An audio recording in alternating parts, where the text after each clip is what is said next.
मुझे अपने नाम की गाड़ी है. I do have my residential address of Delhi as well as of Srinagar.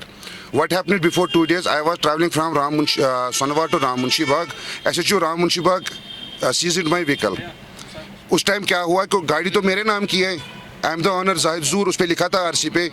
तो समझ नहीं आ रहा है उसने मुझे किस वजह पे गाड़ी बंद की, क्योंकि मेरे को क्या करना है यहाँ के नंबर को. I do reside in Delhi as well as in Srinagar. तो मुझे क्या करना है उसमें. फिर एक ही चीज़ इनको बोल, अगर ये बोलते एक ही संविधान, एक ही निशान और एक ही प्रधान, तो फिर ये यहाँ पे क्यों चढ़ाना है हमें गाड़ी में नंबर. अगर ये इनका यही एक स्लोगन है कि एक ही संविधान, एक ही निशान और एक ही प्रधान, तो किस लिए फिर हमें नंबर चढ़ाना है गाड़ी को. और एक बात मैं बोलना चाहता हूँ, मैं आरटीओ ऑफिस अप्रोच करने आया था आज कि मुझे यहाँ के नंबर चढ़ाने के लिए क्या करना है. जब मैं यहाँ पे अंदर आया, आरटीओ ऑफिस में जो कंसर्न जो एम्प्लॉय है उसने मुझे बोला कि आपको टैक्सेस भरने हैं. अगर बिहार में कोई गाड़ी लाता है बिहार के नंबर की, उसको अब दिल्ली शिफ्ट होता है वो, तो दिल्ली में जब वो रजिस्ट्रेशन करते हैं उसको 300 फी भरना पड़ता है. Transfer of RC, not token taxes. यहाँ पे वो बोलते हैं कि at the rate of 9% you have to deposit taxes. अगर मैंने एक बार टैक्स भरा है तो दूसरी बार क्यों मैं भरूँ टैक्सेस. ये समझ नहीं आ रहा कि यहाँ के लिए कौन सा कानून है. और मुझे लगता है कि एडमिनिस्ट्रेशन सारी सोई है, बस उनको ऑफिस में ऑर्डर निकालने आते हैं और कुछ नहीं. ग्राउंड लेवल पे इनको पता नहीं है लोगों को क्या प्रॉब्लम है.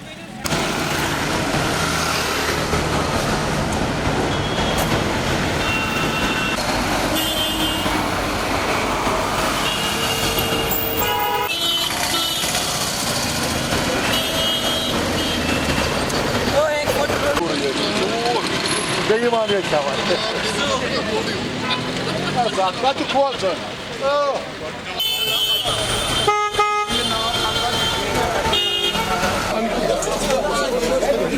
Ne motion.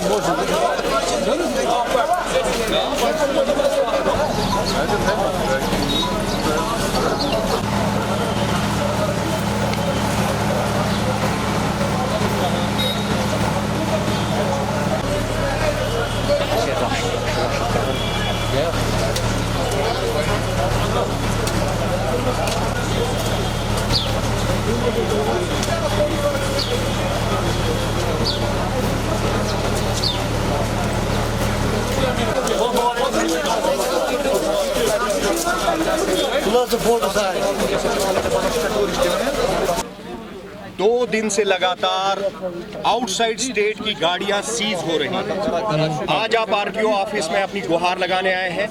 आपकी गाड़ियां री रजिस्ट्रेशन होंगी या आपकी फाइलें रिजेक्ट होंगी. आरटीओ साहब से आप मिले, आप चाहते क्या हैं. आरटीओ से मैं अभी मिल के आया हूँ. उन्होंने मुझे बोला कि मैंने कोई स्टेटमेंट नहीं दी है. फर्स्ट ऑफ ऑल मैं आपको ये बता दूँ, आरटीओ साहब ने बोला कि मेरे साइड से कोई स्टेटमेंट नहीं आई है. तो मैंने उसे सवाल किया कि पुलिस क्यों गाड़ियाँ पकड़ रही है. वो मुझे नहीं पता. वो कह रहा है कि मुझे नहीं पता, मैं पुलिस को लेटर लिखूंगा. ठीक है, और आपको गाड़ियों की एनओसी कटवानी है, लेकिन there is a provision in law, उसको 6 मंथ्स पीरियड होता है. ये रातों रात न एनओसी कटेगी न यहाँ पे नंबर रजिस्ट्रेशन होगा. और अगर रजिस्टर्ड तानाशाही चल रही है. और अगर रजिस्ट्रेशन गाड़ी होगी तो वो बेस 6 की होगी. बेस 3 जो आती है 2013 2012 वो यहाँ पे रजिस्टर्ड कैसे हो जाएगी. ये आरटीओ साहब का उसका जवाब नहीं मिल सका.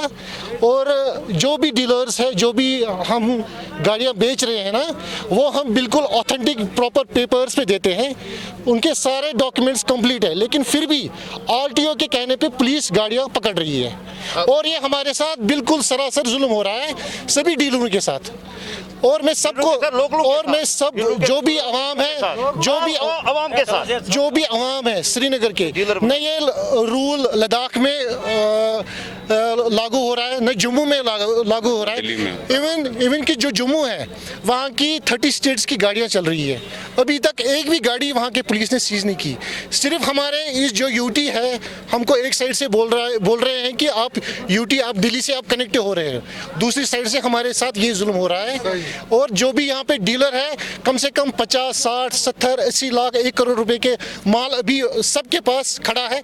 लेकिन सारा इन्होंने एक बयान के ऊपर, जो आरटीओ बोल रहा है कि मैंने बयान नहीं दिया है, आज वो डिनाई कर रहे हैं कि मैंने कोई स्टेटमेंट नहीं दिया है. जबकि ये ग्रेटर कश्मीर में आया है, सोशल मीडिया में आए हैं. तो प्लीज मैं आरटीओ साहब से भी गुजारिश करता हूँ, अगर इन्होंने भी कोई स्टेटमेंट नहीं दिया है तो ये आप प्लीज क्लियर कीजिए. सरकारी हुक्मनामे पर पुलिस ने फौरन इम्प्लीकेट करने की कोशिश जो की, आउटसाइड स्टेट से जो गाड़ियां यहाँ लोगों के पास हजारों और लाखों की तादाद में है, जो आज की डेट में हमने मुशाहिदा किया है कि 90% ऐसी गाड़ियां हैं जो अनरजिस्टर्ड है, री रजिस्ट्रेशन के लिए उन्होंने कभी अप्लाई नहीं किया। जम्मू व कश्मीर यूटी बनने के बाद जब हम हिंदुस्तान का हिस्सा हैं, जब हम एक ही मुल्क का हिस्सा हैं, तो विवाद किस बात का? नहीं, देखिए, कोई ऑर्डर नहीं निकला है। ऑर्डर ऑलरेडी ये जो हमारे central motor vehicle act and rules है उसमें ये ऑलरेडी है कि अगर कोई शख्स श्रीनगर से गाड़ी खरीदता है और उसको पंजाब लेता है, दिल्ली लेता है और वहाँ उसको 6 महीने से ज़्यादा उस गाड़ी को वहाँ दिल्ली में रखना है, तो यहाँ हम उसको एक एनओसी देते हैं और वो वहाँ रजिस्टर करता है। इसी तरह अगर बाहर से कोई गाड़ी आएगी और वो हमारी यूटी में आएगी, ये ऑलरेडी सेंट्रल व्हीकल एक्ट जो है उसमें सेक्शन 47-50 है, उसमें ऑलरेडी लिखा है कि किसी भी रजिस्टरिंग अथॉरिटी से अगर दूसरी रजिस्टरिंग अथॉरिटी में गाड़ी जाएगी, 6 महीने से ज़्यादा वहाँ रहेगी, तो उसको वहाँ पे ही रजिस्टर करवाना है। अब आप बोलेंगे क्यों करवाना है, इसके रीज़न्स है। नंबर 1, यहाँ दिल्ली की गाड़ी आती है, सुखदेव सिंह की गाड़ी है और चला रहा हूँ मैं, अकरमुल्ला टाक उसको चला रहा है, और मैं वहाँ जाता हूँ, बाहर एक बच्चा मेरी गाड़ी के नीचे आता है, वो मर जाता है, तो फिर वो पुलिस कॉग्निजेंस लेता है तो देखता है गाड़ी तो दिल्ली की है, वो किसको पकड़ेंगे? ये एक रीज़न है। दूसरा रीज़न ये है कि आप देखते हैं हमारी सड़कें कितनी तंग है। हम यहाँ जो गाड़ी खरीदता है श्रीनगर में, उसको हम 9% लेते हैं टोकन टैक्स। जो बाहर से आता है तो वो ऐसे ही घूमता रहता है साल भर, हमारी रोड्स ख़राब करता है, तो उसको यहाँ रोड टैक्स देना है। यही वजह है कि ये ऑलरेडी, ये सिर्फ जम्मू एंड कश्मीर के लिए नहीं है या श्रीनगर के लिए नहीं है, बल्कि अगर आपको पंजाब में भी यहाँ की गाड़ी है तो उसको वहाँ रजिस्टर कराना है, अगर वहाँ की यहाँ ही यहाँ रजिस्टर कराना है, बाकी कुछ नहीं है। सर, कम्यूटर्स का मानना है कि अगर ऐसा ही ऑर्डर निकालना था तो इसके लिए कोई थोड़ा सा टाइम लिमिट देना है। देखिए, वही तो मैं बोल रहा हूँ। मैं कहता हूँ इसमें जो भी बाहर से गाड़ी लाता है उसको एक एनओसी वहाँ से साथ होती है, उसमें 6 महीने का टाइम होता है, उसको उन 6 महीने में रजिस्टर करना होता है। अगर नहीं करेगा उसके बाद फिर कानून अपनी कार्रवाई करता है। लेकिन अब अचानक से ऐसा ऑर्डर निकला नहीं, अचानक नहीं, वो तो होंगी जिसके पास वो गाड़ी, वो सीज होगी जिसके पास एनओसी नहीं होगा।